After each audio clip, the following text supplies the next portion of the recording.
A very active time and exciting time here inside the 76ers training complex in Camden, New Jersey, along with Sixers President of Basketball Operations, Bryan Colangelo, Brian Seltzer. So you guys just returned from the Windy City for the Combine, the lottery not too far away. Let's start with the Combine first. Sure. What were the biggest things that you guys learned? Well, the Combine is always a chance for us to get together as a staff and sit down in front of a prospect face-to-face, learn a little something about who they are as people, how they make decisions, what they go through in terms of their normal everyday life outside of basketball in some cases. And it's a chance for us to, obviously see them a little bit on court in some cases, but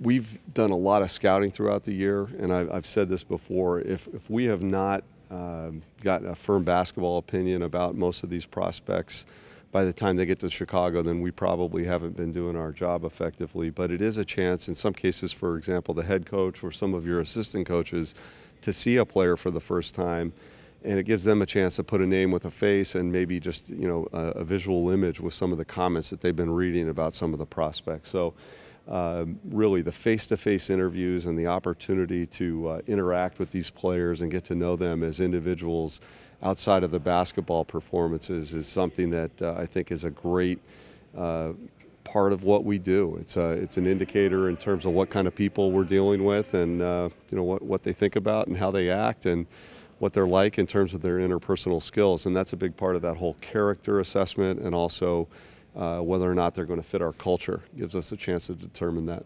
It's interesting. As you said, it's a chance for a few days for the staff to get together. And you think back to this time a year ago, it was still really fresh for you. Some key members of the front office weren't even in place yet. Over the course of the last 12 months, what have you liked about the dynamic that you've formed inside the Sixers front office, how you guys balance each other and the chemistry you've created? Well, obviously, we've made some changes to the front office staff and even to the coaching staff. We've made some tweaks here and there.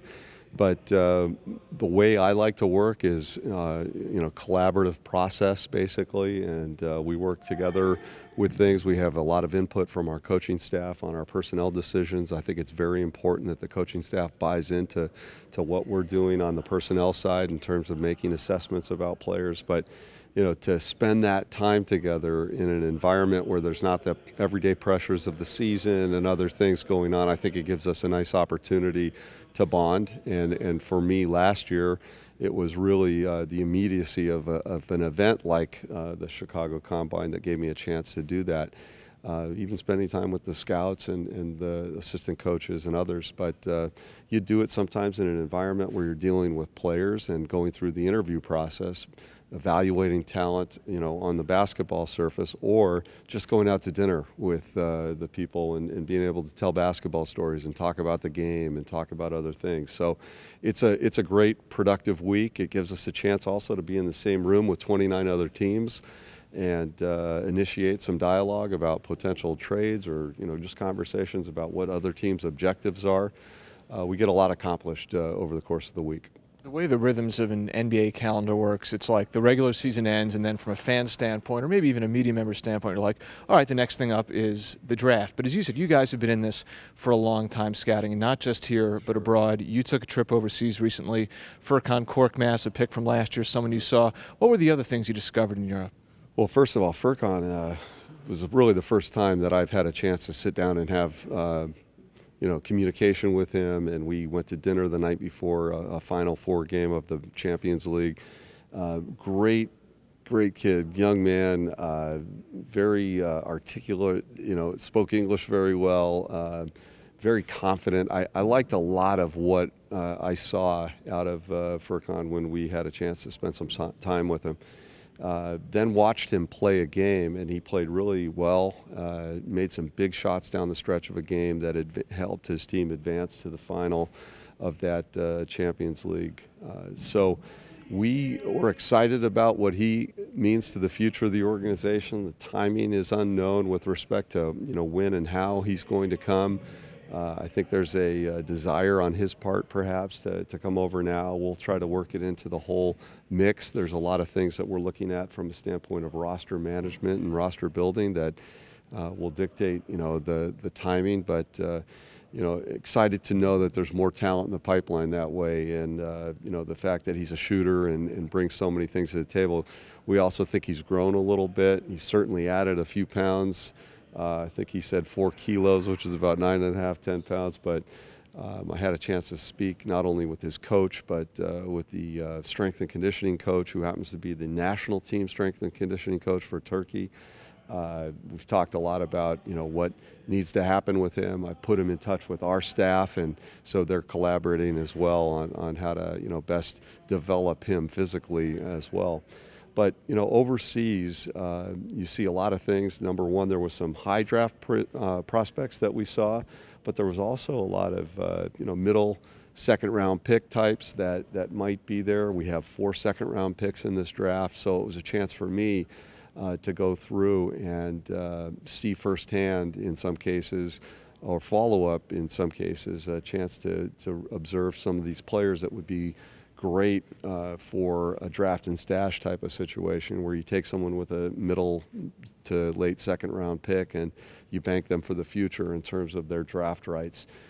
Quite a few prospects fit that bill. Some kids that are have put their names in the draft this year, and we're monitoring them closely. We've been looking at them all year with our international scouting efforts, but for me to be able to go over and see a couple of names that have been talked about was a great opportunity. Saw them at pretty high level EuroLeague competition, whether it was just a Serbian league competition, some very competitive environments, and it was great, a great opportunity, and it was perfect timing with respect to everything that we're looking at and evaluating.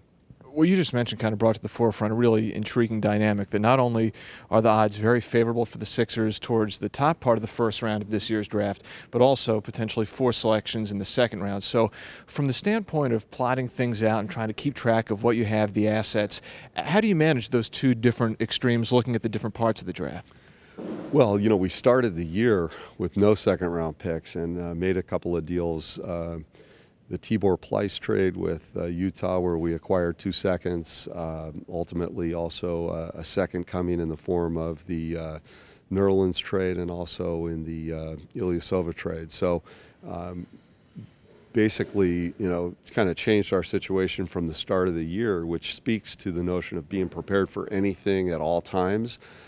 So wherever we end up after the lottery tomorrow, and where we are on draft day, things can change. We might be looking at some players that we really like late in the first that may be there if we're in a position to move up.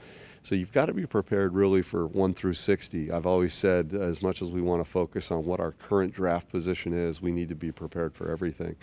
But it should lead to some excitement on draft night, because it's unlikely that we're going to be in a position to add 1 or 2 first-round picks, which is the case right now, and then another 4 second-round picks to the roster. So we'll be talking about what to do with those later picks, whether it's deferring to future years, whether it's possibly selling one off, whether it's draft and stash situations, or whether it's consolidating, maybe quantity for quality.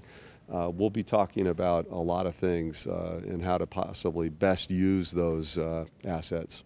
Finally, before we wrap this thing up, people who are watching might be able to hear in the background there's some activity going on. You look in the players' parking lot, a lot of the spaces are filled. For all your years of doing this here or elsewhere, just the attendance that you guys have gotten at this stage of the offseason, how would you sum that up, and what have you been noticing taking place here inside the complex? Well, every situation's a little bit different. Obviously, Phoenix is a desirable place that everybody wanted to be until it got too hot, and then everyone wanted to get out of town. In Toronto, everyone had to get out of town because of tax days, the duty days up in Canada. And here, the climate is great, the facility is fantastic, and giving them this kind of an atmosphere, this kind of a resource to not only improve their game, but do it in an environment like this, and take care of their bodies and work on everything that they want to work on in the off season. I think we've got the best of all worlds. And Philly's close to New York. A lot of players are based in New York. There's people traveling through the East Coast all the time, but we really do want to make Philadelphia a hub of off-season activity, and I think we're well on our way. It's just great to see a number of the young players here working on their game. Obviously, we've got a couple guys coming back from injury right now, so they're rehabilitating and spending some time on the court in their progression back to play status. So there's reasons that this place is so active, and we want to think that the number one reason is because it's such a desirable place to be. Busy time of the year for the Sixers and Bryan Colangelo. Bryan, thanks so much for a few minutes. Thank you, Bryan.